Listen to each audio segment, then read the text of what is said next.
କାହିଁକି ଏ ହୃଦୟରେ ଶବ୍ଦମାନଙ୍କର ଗହଳି ହୋଇଛି ଜାଣୁ? ସେମାନେ ବାସ୍ ଗୋଟିଏ ହିଁ କଥା ପଚାରନ୍ତି।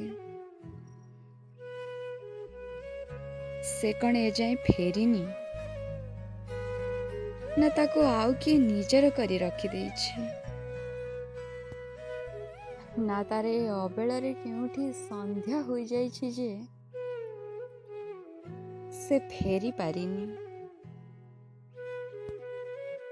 ସେ ଶବ୍ଦମାନଙ୍କୁ ବୁଝେଇବ ବା କିଏ?